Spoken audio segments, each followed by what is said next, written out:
অরবিন্দ কেজরিওয়াল দিল্লির মুখ্যমন্ত্রী পদ থেকে ইস্তফা দিয়েছে। আপনারা জানেন যে অরবিন্দ কেজরিওয়ালকে অ্যারেস্ট করা হয়েছিল এবং শরাব ঘোটালাতে অর্থাৎ মদ কেলেঙ্কারিতে ওনাকে অ্যারেস্ট করা হয়েছিল এবং জেলে বন্দি অবস্থায় প্রায় 150 দিন জেলে বন্দি থাকা অবস্থায় উনি মুখ্যমন্ত্রীর দায়িত্ব সামলেছে। অবশেষে এখন এসে উনি মুখ্যমন্ত্রীর পদ থেকে ইস্তফা দিয়েছে আর মুখ্যমন্ত্রীর পদে শপথ গ্রহণ করেছে ওনার দলেরই একজন নেত্রী আতশী মার্লেনা। আতশী মার্লেনা এমন একজন ব্যক্তি যিনি নিজেই নিজেকে সার্বভৌমিক মুখ্যমন্ত্রী হিসেবে মানতে পারছেন না। অর্থাৎ দিল্লির মানুষকে এখন এমন একজনকে মুখ্যমন্ত্রী হিসেবে মানতে হবে যিনি নিজেই নিজেকে সার্বভৌমিক মুখ্যমন্ত্রী হিসেবে মানতে পারছেন না। কেন? কারণ উনি মুখ্যমন্ত্রী হওয়ার পরে যে মুখ্যমন্ত্রী যে অফিস সেখান থেকে একটা প্রেস কনফারেন্স করেছে এবং রাজ্যবাসীর উদ্দেশ্যে একটা বার্তা দিয়েছে। এই প্রেস কনফারেন্স করার সময় উনি আরেকটা চেয়ার ওনার পাশে খালি রেখে দিয়েছে এবং উনি বলছে যে এই চেয়ারটা হচ্ছে অরবিন্দ কেজরিওয়ালের চেয়ার। অরবিন্দ কেজরিওয়াল আসার আগে পর্যন্ত আমি মুখ্যমন্ত্রীর দায়িত্ব সামলাবো। অর্থাৎ উনি পরিষ্কার করে দিয়েছে যে এই সরকারটা এই আতশী মার্লেনা এখন হচ্ছে একটা কাঠপুতলির সরকার, কাঠপুতলির মুখ্যমন্ত্রী। অর্থাৎ সমস্ত সিদ্ধান্ত যে পেছন থেকে কেজরিওয়াল নেবে সেটা কিন্তু সেই ব্যাপারে আর কোনো সন্দেহের জায়গা নেই। দেখুন, একটা রাজ্য সরকার তো ব্যক্তিগত আবেগ দিয়ে চলে না, রাজ্য সরকার চলে সংবিধান দিয়ে। আর যখন উনি একটা সাংবিধানিক পদে বসে আছে, ব্যক্তিগতভাবে উনি কার প্রতি ওনার কতটা সমর্পণ থাকবে, কতটা আনুগত্য থাকবে, ব্যক্তিগতভাবে উনি অরবিন্দ কেজরিওয়ালকে দিনরাত পুজো করতে পারে। কিন্তু যখন উনি একটা সাংবিধানিক পদে বসে আছে, মুখ্যমন্ত্রীর অফিসে বসে আছে, তখন সাংবিধানিক দিক থেকে মুখ্যমন্ত্রীর অফিসে মুখ্যমন্ত্রীর থেকে উঁচু কোনো সাংবিধানিক পদ থাকতে পারে না, মুখ্যমন্ত্রীর থেকে বড় কোনো চেয়ার থাকতে পারে না। অথচ উনি ওনার পাশে একটা চেয়ার খালি রেখে দিয়েছেন। সেটা কার জন্য? অরবিন্দ কেজরিওয়ালের জন্য। আর এখানেই শেষ নয়, দিল্লির মানুষকে এখন এমন একজনকে মুখ্যমন্ত্রী হিসেবে মানতে হচ্ছে যার পরিবার প্রকাশ্যে আতঙ্কবাদীদের সমর্থন করে। আফজাল গুরুর কথা আপনাদের সবার নিশ্চয় মনে আছে, একটা দেশদ্রোহী। আমাদের দেশের সর্বোচ্চ আদালত যাকে ফাঁসির নির্দেশ দিয়েছে, কিন্তু আফজাল গুরুকে ফাঁসির নির্দেশ দেওয়ার পরে আমাদের দেশ থেকেই প্রায় 2 শতাধিক মানুষ রাষ্ট্রপতিকে চিঠি লিখেছে আফজাল গুরুর ফাঁসি যেন বন্ধ করে দেওয়া হয়। এবং তাদের মধ্যে এই আতশী মার্লেনার বাবা মাও ছিল।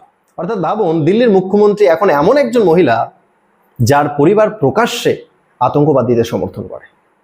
আতশী মার্লেনা এও বলেছে যে আমার মানসিক অবস্থা এখন ভরতের মতো। ভরত যেমন ইচ্ছে না থাকা সত্ত্বেও প্রভু শ্রীরামের চরণ পাদুকার সামনে রেখে উনি শুধুমাত্র শাসনভার সামলেছে, একই রকম ভাবে আমিও অরবিন্দ কেজরিওয়ালের যে চেয়ার সেটা অক্ষত অবস্থায় রেখে আমি শুধুমাত্র দিল্লির যে মুখ্যমন্ত্রী শাসনভার সেটা সামলাবো। आज मेरे मन की वही व्यथा है जो भरत जी की थी जब भगवान श्री राम 14 वर्ष के लिए अयोध्या से वनवास पे गए।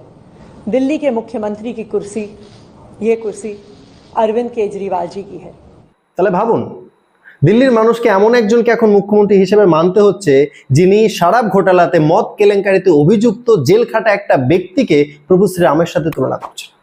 উনি বলছেন যে প্রভু শ্রীরাম যেরকম একটা নৈতিকতা এবং সততার একটা দৃষ্টান্ত স্থাপন করেছে, একই রকম ভাবে ভারতীয় রাজনীতিতে অরবিন্দ কেজরিওয়াল একটা সততার এবং নৈতিকতার দৃষ্টান্ত স্থাপন করেছে।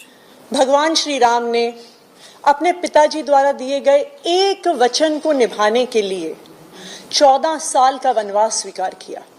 उनकी जिंदगी हम सबके लिए मर्यादा और नैतिकता की एक मिसाल है।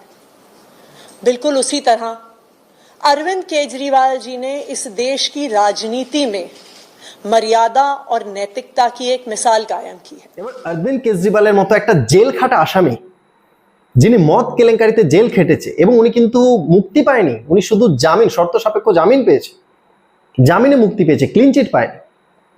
সেই ব্যক্তিটাকে প্রভু শ্রীরামের সাথে তুলনা করা কতটা যুক্তিসঙ্গত? পুরুষোত্তম ভগবান শ্রী রামচন্দ্রের সাথে এই শরাব ঘোটালায় অভিযুক্ত অরবিন্দ কেজরিওয়ালের কতটা মিল আছে বা কতটা বৈষম্য আছে, এই তুলনা করাটাই প্রভু শ্রীরামকে অপমান করা।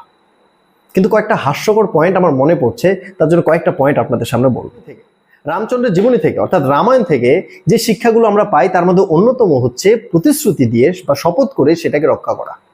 রঘুকুল রীত সদা চলে আয়, প্রাণ যায় পর বচন না যায়। অর্থাৎ প্রাণ গেলেও যেন মানুষকে দেওয়া বচন, মানুষকে দেওয়া প্রতিজ্ঞা সেইটা যেন কখনো না যায়।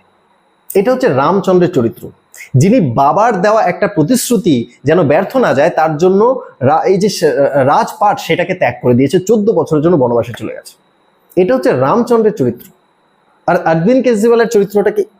আপনারা জানেন যে লোকপাল বিল নিয়ে যখন আন্দোলন করেছিল আন্না হাজারের সাথে, তখন অরবিন্দ কেজরিওয়াল বলেছিল যে আমি কোনো দিন পলিটিক্সে যাব না, রাজনীতিতে যাব না। অথচ এই অরবিন্দ কেজরিওয়াল কিন্তু রাজনীতিতে প্রবেশ করেছে।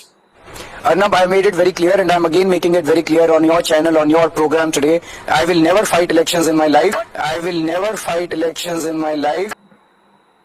আর রাজনীতিতে প্রবেশ করার পরে উনি বলেছিল যে আমি আমার ছেলের নামে শপথ করে বলছি যে আমি কোনোদিন কংগ্রেসের সাথে হাত মেলাবো না। और बच्चों की कसम है, ना बीजेपी से गठबंधन करेंगे, ना कांग्रेस से गठबंधन। ছেলের নামে শপথ করার পরে সেই শপথও কিন্তু অরবিন্দ কেজরিওয়াল রক্ষা করেনি। উনি কংগ্রেসের সাথে অ্যালায়েন্স করেছে, আপনারা প্রত্যেকে জানেন। অরবিন্দ কেজরিওয়াল বলেছে যে আমি কোনো রকম সরকারি সুযোগ সুবিধা নেব না।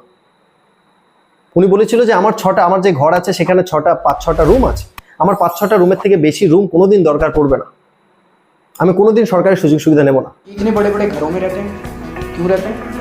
गरीब देश का राष्ट्रपति पता नहीं कितने बताते 340 एकड़ का मकान है, कितने का उसका इतना बड़ा मकान। दिल्ली की 40% आबादी झुग्गी झोपड़ी में रहती है। 70 एसी लगे हुए शीला दीक्षित के घर पे, उनका टॉयलेट भी पखाना भी उनका एयर कंडीशनर में चलता है। অথচ এই অরবিন্দ কেজরিওয়াল সরকারি কোষাগার থেকে, দিল্লির মানুষের ট্যাক্সের টাকা থেকে 45 কোটি টাকা খরচ করে নিজের জন্য বাংলো বাড়ি বানিয়েছে, যেই বাড়িতে প্রায় কোটি টাকার উপরে শুধু পর্দার জন্য খরচ হয়েছে। অরবিন্দ কেজরিওয়ালের বাড়িতে যে টাইলসগুলো ব্যবহার করা হয়েছে, যে পাথরগুলো, সেইগুলো ভিয়েতনাম থেকে আনা হয়েছে।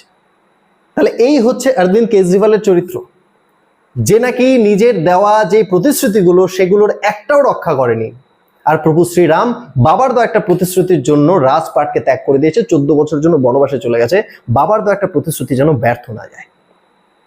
আর অরবিন্দ কেজরিওয়াল যতগুলো প্রতিশ্রুতি দিয়েছে, নিজের ছেলের নাম করে, সন্তানের নাম করে যে প্রতিশ্রুতি দিয়েছে সেগুলো পর্যন্ত উনি রক্ষা করেন। সেই লোককে আতিশি মার্লেনা প্রভু শ্রীরামের সাথে তুলনা করছে। আর আমি এটা বুঝে পাচ্ছি না, আতিশি মার্লেনার মতো কমরেডরা, যারা নাকি নাস্তিক, ঈশ্বরে যারা বিশ্বাসই করে না, যাদের কাছে রামায়ণ একটা কাল্পনিক চরিত্র, এমন একটা কাল্পনিক চরিত্রের সাথে কেন অরবিন্দ কেজরিওয়ালের তুলনা করছে?